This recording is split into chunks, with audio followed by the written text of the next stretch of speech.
classes.in के YouTube channel के ऊपर। दोस्तों फटाफट से सब्सक्राइब कर लो और इस चैनल के अंदर लगातार आपको कॉन्टिन्यूसली सिस्टमेटिक तरीके से साइंस और बाकी सब्जेक्ट्सों के वीडियो मिलेंगे। जी हाँ दोस्तों, हम शुरुआत करते हैं आज अपने अगले टॉपिक के साथ जिसका नाम है रासायनिक अभिक्रिया के प्रकार। लेकिन अगर चैनल सब्सक्राइब नहीं किया है तो पहले सब्सक्राइब कर देना। ओके बच्चों, रासायनिक अभिक्रिया के प्रकार हमने इससे पहले वाले वीडियो के अंदर पढ़ा था कि रासायनिक अभिक्रियाएं होती क्या है।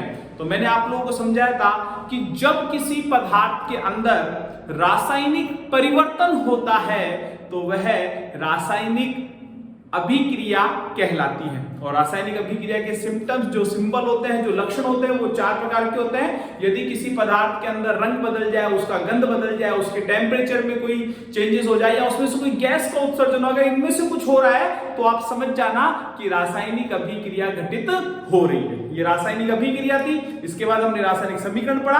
आज हम पढ़ेंगे रासायनिक अभिक्रियाओं के प्रकार, जिसके अंदर सबसे पहला प्रकार है संयोजन अभिक्रिया। नाम से ही पता पड़ रहा है और आपको समझ में भी आ रहा है। संयोजन अभिक्रिया वह रासायनिक अभिक्रिया जिसमें 2 या 2 से अधिक अभिकारक मिलकर के एक उत्पाद का निर्माण करते हैं, उसे संयोजन अभिक्रिया कहते हैं। कैसे? अभी अभिकारक और उत्पाद समझा चुका हूं पहले, ठीक है, बार बार नहीं बताऊंगा। चलो फिर भी बता देता हूं क्योंकि शुरुआती वीडियो है। A प्लस B, तीर का निशान C प्लस D, ये जो तीर का निशान है इसके लेफ्ट हैंड साइड के अंदर जो भी लिखा होता है वह अभिकारक होता है, और इस साइड राइट हैंड साइड में जो लिखा होता है वह उत्पाद होता है। राइट हैंड साइड उत्पाद, लेफ्ट हैंड साइड अभिकारक। तो मैंने क्या परिभाषा बोली संयोजन अभिक्रिया की? सबसे पहला प्रकार संयोजन अभिक्रिया, ये सबसे पहला प्रकार है। तो संयोजन अभिक्रिया की डेफिनेशन क्या होगी, फटाफट से लिख लो। जब 2 या 2 से अधिक अभिकारक मिलकर के एक उत्पाद का निर्माण करते हैं, जब 2 या 2 से अधिक अभिकारक मिलकर के एक उत्पाद का निर्माण करते हैं तो उसे संयोजन अभिक्रिया कहते हैं। इसे योगात्मक अभिक्रिया भी कहते हैं। क्या कहते हैं? योगात्मक। योगात्मक यानी जिससे योग मिलकर के एक उत्पाद बनता है, बस ये ध्यान रखना। और अभिकारक कितने हो सकते हैं? 2 या 2 से अधिक। 2 या 2 से अधिक उत्पाद एक बनेगा। उदाहरण बता देता हूं, एक बहुत सिंपल उदाहरण है। हाइड्रोजन प्लस क्लोरीन मिलकर के बनाता है हाइड्रोक्लोरिक अम्ल, HCl। देखो इधर 2 है और इधर 1 बन गया। आपकी किताब का उदाहरण है 2H2 प्लस O2 मिलकर के बनाता है 2H2O जल। ये भी आपका संयोजन अभिक्रिया का उदाहरण है। एक और उदाहरण बता देता हूं दोस्तों आप लोगों को, जो कि बहुत सिंपल है और उसको समझने में भी आपको मजा आएगा। देखना, CaO, इसे बोलते हैं कैल्शियम ऑक्साइड। जब इसकी जल के साथ अभिक्रिया होती है H2 के साथ तो ये बनाता है कैल्शियम हाइड्रोक्साइड CaOH का होल ट्वाइस, प्लस थोड़ी सी ऊष्मा निकलती है। अब आपको तो पता नहीं, आप तो अभी क्या, अभी के इस जमाने में जी रहे हो। अपने एक बार पापा मम्मी से जाकर के पूछो जिन्होंने घर में कड़ी करी है। कड़ी क्या होती थी? कड़ी के अंदर पहले चूना आता था, मोटे मोटे पत्थर, उसको मटके में या टंकी के अंदर पानी के साथ भिगोते थे। और पापा से पूछ लेना, मम्मी से पूछ लेना आपकी, जब उस कड़ी को चूने में या टंकी में भिगोया जाता था तो वो मटके के अंदर, जो चूने को टंकी या मटके भिगोया था तो उसके अंदर से ऊष्मा निकलती थी, वो गर्म हो जाता था भयंकर तरीके से, ठीक है ना। तो इसमें से ऊष्मा का उत्सर्जन होता है, ऊष्मा का। इसलिए यह अभिक्रिया ऊष्मा क्षेपी अभिक्रिया का भी उदाहरण है, जिसमें ऊष्मा का उत्सर्जन होता है, ठीक है ना। तो ये संयोजन का भी है और ऊष्मा क्षेपी का भी उदाहरण है। ऊष्मा क्षेपी यानी इसमें ऊष्मा का उत्सर्जन होता है। नाम भी लिख लो इनके, कैल्शियम ऑक्साइड जल, ये तो पता ही है जल, और ये मिलकर के बना रहा है calcium hydroxide, calcium hydroxide, yes, ठीक है। तो ये संयोजन का एक बहुत अच्छा उदाहरण है। अब जब कड़ी की बात आ गई तो इसको मैं थोड़ा एक्सप्लेन भी कर देता हूं। आप किताब में भी अलग से दे रखा है। आपकी किताब का जब पेज ओपन करोगे तो उसके अंदर पीले बॉक्स के अंदर एक बात लिखी हुई है, संगमरमर का एक फॉर्मूला बताया हुआ है। संगमरमर का फॉर्मूला होता है CaCO3, calcium carbonate, CaCO3 calcium carbonate. अब संगमरमर सबको पता है शाइनिंग देने वाला होता है, चमकीला होता है। ताजमहल भी किससे बना है? संगमरमर से मिलकर के बना हुआ है। तो कैल्शियम कार्बोनेट बनता कैसे है? ठीक है, तो ये जो कैल्शियम हाइड्रोक्साइड है CaOH का होल ट्वाइस, हमने क्या किया, पहले चूना लिया, चूने को जल के साथ भिगोया तो ये बन गया कैल्शियम हाइड्रोक्साइड, इसको बोलते हैं भुजा हुआ चूना। तो कैल्शियम हाइड्रोक्साइड जब वायुमंडल की कार्बन डाइऑक्साइड से अभिक्रिया करता है तो कैल्शियम कार्बोनेट का निर्माण करता है। ठीक है, ये एक रिएक्शन होती है जिसके अंदर ये बुझा हुआ चूना है, बुझा हुआ चूना, और किसके साथ अभिक्रिया कर रहा है? CO2 यानी कार्बन डाइऑक्साइड के साथ। तो क्या बना रहा है? कैल्शियम कार्बोनेट, कैल्शियम कार्बोनेट और जल। ठीक है ना, ये कैल्शियम कार्बोनेट के अंदर शाइन होती है, चमक होती है बच्चों, बहुत चमकदार होता है। दिवाली के टाइम पे हम सब घरों में कड़ी करते हैं। आजकल तो डिस्टेंपर आने लग गया, डिस्टेंपर अच्छा नहीं होता। अच्छा क्या होता है? Calcium carbonate. क्यों अच्छा होता है? क्योंकि उसने किसको अवशोषित किया है? कार्बन डाइऑक्साइड को। और कार्बन डाइऑक्साइड कौन सी गैस है? जहरीली, जो पर्यावरण का प्रदूषण करती है। तो जब बुझे हुए चूने को यानी कड़ी को जब हम हमारे घरों पे लगाते हैं तो वो वायुमंडल की कार्बन डाइऑक्साइड को अवशोषित करके कैल्शियम कार्बोनेट, जो कि चमकदार पदार्थ होता है, हमारे घर एकदम चमक जाता है, एकदम सफेदी की चमकार हो जाता है, पुताई करते ही कैल्शियम कार्बोनेट बन जाता है और जल। तो ये एक रिएक्शन है जो आपको याद करनी है। समझ में आ गया? संयोजन अभिक्रिया सबको समझ में आ गई? वह रासायनिक अभिक्रिया जिसमें दो या दो से अधिक पदार्थ मिलकर के, दो या दो से अधिक अभिकारक मिलकर के एक उत्पाद का निर्माण करते हैं, उसे संयोजन अभिक्रिया कहते हैं। ठीक है, अब ये संयोजन नहीं है, इसमें दो उत्पाद बन रहे हैं, कैल्शियम कार्बोनेट और हाइड्रोजन जल, दो उत्पाद बन रहे हैं, इसलिए ये संयोजन का उदाहरण नहीं। ये तो आपको इसलिए समझे क्योंकि यहाँ पे ये कैल्शियम हाइड्रोक्साइड बनाना इस अभिक्रिया के अंदर, तो कैल्शियम कार्बोनेट की बात आ गई, चूने की बात आ गई, इसलिए ये आपको अभिक्रिया समझाई है। ठीक है, याद कर लो, इसको उतार लो फटाफट। आगे देखो, एक नई चीज आई इसके अंदर, ऊष्माक्षेपी, क्योंकि यहाँ पे ऊष्मा का उत्सर्जन हो रहा है। अब ऊष्मा का उत्सर्जन हो रहा है तो ऊष्माक्षेपी अभिक्रिया क्या होती है? लिख लो ये भी आप सारे बच्चे एक बार पुनः, कि वह रासायनिक अभिक्रिया जिसके अंदर उत्पाद के साथ, जो उत्पाद होता है राइट हैंड साइड, उसमें ऊष्मा उत्सर्जित होती है, वह रासायनिक अभिक्रिया ऊष्माक्षेपी अभिक्रिया कहलाती है। कौन सी अभिक्रिया कहलाती है? ऊष्माक्षेपी अभिक्रिया। मैं दो ऊष्माक्षेपी अभिक्रियाओं के उदाहरण और बता रहा हूं आपको, जो आपके दैनिक जीवन के अंदर भी आप उनको काम में लेते हो। दहन करते हो, कोयला जलाते हो, ईंधन जलाते हो, ईंधन या कोयला कुछ भी जलाते होंगे ना, तो क्या होता है? मीथेन होता है, CH4 प्लस 2O2। जब ये जलता है तो ये बनता है CO2 प्लस 2H2O। ठीक है, मीथेन जब ऑक्सीजन के साथ में जलता है तो कार्बन डाइऑक्साइड और H2O। ये ऊष्माक्षेपी का उदाहरण है, ऊष्मा रिलीज होती है इस अभिक्रिया के अंदर, ध्यान से देख लेना। दूसरी रिएक्शन और एक और है श्वसन। अब आप कहोगे सर श्वसन के अंदर ऊष्मा कहां निकलती है? तो बच्चों, ये ऊष्मा हमारी ऊर्जा के रूप में काम में आती है। हम लोग जो खाना खाते हैं ना, खाना, आप लोग जो भी खाना खाते हो वो कार्बोहाइड्रेट होता है बेसिकली। कार्बोहाइड्रेट हमारी बॉडी में जाकर के ग्लूकोज बनाता है, और ग्लूकोज इस ऑक्सीजन के साथ जो हम लोग श्वसन के अंदर लेते हैं, ऑक्सीजन निकालते कार्बन डाइऑक्साइड है, तो ये जो श्वसन और वो जो ग्लूकोज होता है वो मिलकर के कार्बन डाइऑक्साइड और ऊष्मा का निर्माण करता है, जल का निर्माण करता है, ऊष्मा का निर्माण करता है हमारी बॉडी के लिए। इसलिए श्वसन भी एक ऊष्माक्षेपी अभिक्रिया है, याद रख लेना। सुन लो, श्वसन, ये क्वेश्चन आता है कई बार बोर्ड के अंदर आया हुआ है कि क्या श्वसन ऊष्माक्षेपी अभिक्रिया है? बिल्कुल है। कैसे है? देख लो ध्यान से। सबसे पहले ग्लूकोज लिखो, C6H12O6। ग्लूकोज क्या होता है? ग्लूकोज जो कि हमारे भोजन के बाद, जो हम भोजन करते हैं तो पाचन के बाद जो बनता है वो ग्लूकोज होता है। ग्लूकोज के साथ ऑक्सीजन आती है, 6 ऑक्सीजन के अणु काम में आते हैं और ये निर्माण करते हैं किसका? 6 कार्बन डाइऑक्साइड और 6 जल के अणुओं का। प्लस इसमें किसका निर्माण होता है? ऊष्मा का, जो कि हमारी बॉडी के अंदर एनर्जी का कार्य करती है। अगर ऊर्जा कहां से मिलती है? श्वसन लेने। श्वसन नहीं करोगे तो ऊर्जा नहीं मिलेगी, हमारा शरीर डेड हो जाएगा। तो श्वसन भी एक ऊष्माक्षेपी अभिक्रिया का ही उदाहरण है, याद रखना ये भी। ठीक है ना।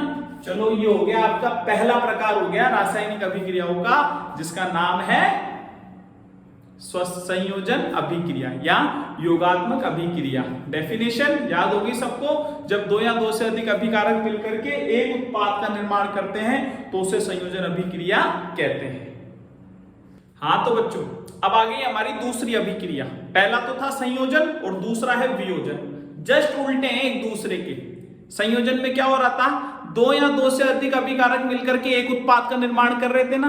वियोजन में जस्ट उल्टा होता है, ये जो एक अभिकारक होता है वो दो या दो से अधिक उत्पादों में टूटता है। देखो इसको, ये दूसरा प्रकार है हमारा जिसका नाम है वियोजन अभिक्रिया। ठीक है, इसको सिंपल से अपन कैसा समझेंगे, इस तरीके से समझेंगे। कैसे, ऐसे देखो, इधर ध्यान दे लो सारे बच्चे, इधर देख लो, ऐसे सीखेंगे इसको।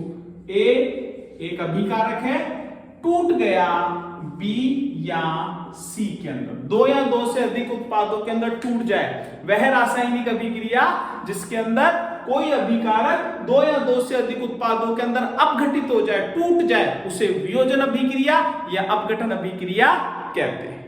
ठीक है, मुख्य रूप से तीन प्रकार की होती है, ताप अपघटन, प्रकाश अपघटन, विद्युत अपघटन। ठीक है, अभी हम एक एक करके इसको समझेंगे। उससे पहले अपन देखेंगे जो कि आपकी क्रियाकलाप के माध्यम से समझाई हुई है।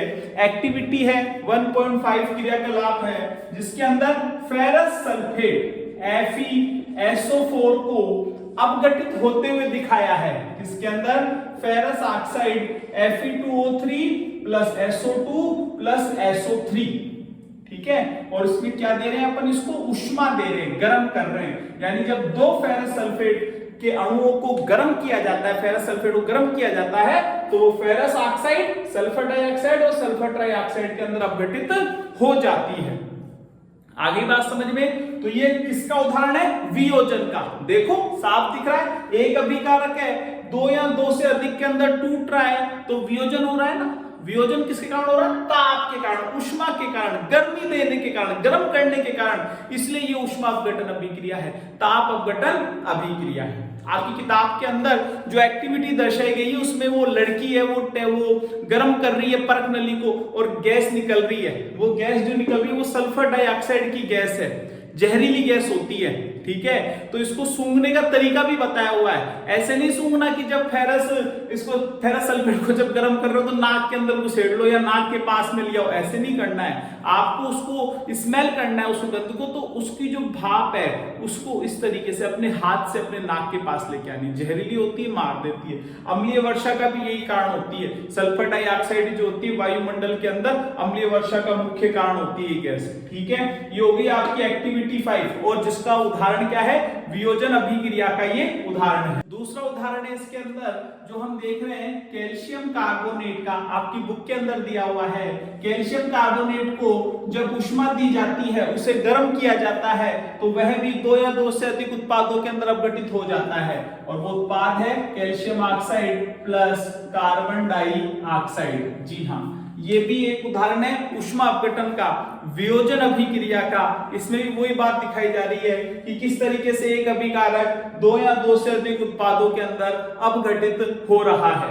ठीक है, समझ में आ गया। तो वियोजन अभिक्रिया क्या है, वह रासायनिक अभिक्रिया जिसमें एक अभिकारक दो या दो से अधिक उत्पादों के अंदर अपघटित हो जाता है, टूट जाता है, उसे वियोजन अभिक्रिया कहते हैं। अगला तीसरा रिएक्शन जो कि आपकी क्रियाकलाप भी है, ये क्रियाकलाप 1.5 था और ये क्रियाकलाप 1.6 है, जिसके अंदर लेड नाइट्रेट को गर्म किया जाता है। बच्चों, लेड नाइट्रेट का सूत्र होता है PbNO3 का होल ट्वाइस। जब इसको गर्म किया जाता है तो ये किस किस में अपघटित होता है, lead oxide plus NO2 plus O2।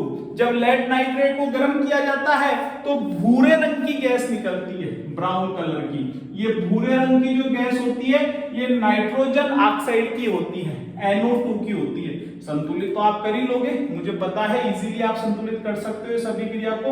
हमने पहले वाले वीडियो में अभिक्रिया संतुलित करना भी सीखा है, अगर आपने नहीं देखा है तो पहला वाला वीडियो देख लेना किस तरीके से रासायनिक अभिक्रिया को संतुलित किया जाता है। बहुत इंपॉर्टेंट है, क्योंकि रासायनिक अभिक्रियाओं को समझना है तो रासायनिक समीकरण लिखना आना चाहिए, और रासायनिक समीकरण समझना है तो उन्हें संतुलित करना भी आना चाहिए। हिट एंड ट्रायल विधि के माध्यम से समझाया हुआ है, आप लोगों को याद रख लेना।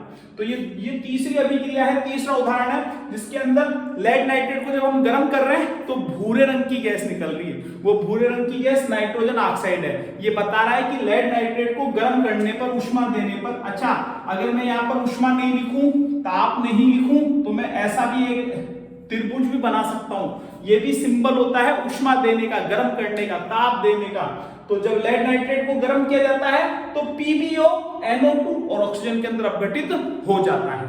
ये है बच्चों उष्मा अपघटन, ताप अपघटन के ही उदाहरण है तीनों जो आपकी किताब के अंदर दे रखे हैं। ठीक है, अब हम इसके आगे समझते हैं। दूसरा एक और आपकी क्रियाकलाप बताई हुई है, वियोजन की है, जिसको हम विद्युत अपघटन भी कहते हैं।